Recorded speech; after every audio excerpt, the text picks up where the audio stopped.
வணக்கம். வாழ்க வளமுடன். நான் உங்கள் முருகப்பெருமாள். வாழ்க்கையில் நம்ம நினச்சதெல்லாம் ஜெயிக்கணும், நம்ம நினச்ச காரியங்கள்லாம் வெற்றி அடையணும் அப்படின்னா, நம்ம குலதெய்வத்தை எந்த நாளில் வணங்கினா ஜெயிக்க முடியும்? அப்படியாவது ஒரு குழந்தை இந்த பூமியில் தணிக்கணும், அதாவது பூமியில் பிறக்கணும்னா, ஒரு குலதெய்வத்தினுடைய அருள் இல்லாமல் கண்டிப்பாக அந்த குலத்தின் வம்சம் தணிக்காது.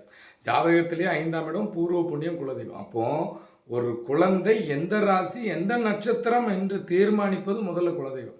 அப்போ நம்ம பிறந்த நாள் அன்னைக்கு நம்ம குலதெய்வத்தினுடைய ஆசீர்வாதம் பெறுறதுக்காக நம்ம எந்த ராசி எந்த நட்சத்திரம் எந்த ஊராக இருந்தாலும் சரி, நீங்கள் தன்னுடைய குலதெய்வத்தை நினச்சி உங்கள் பிறந்த நாள் அன்னைக்கு போய் கும்பிட்டு பாருங்கள்.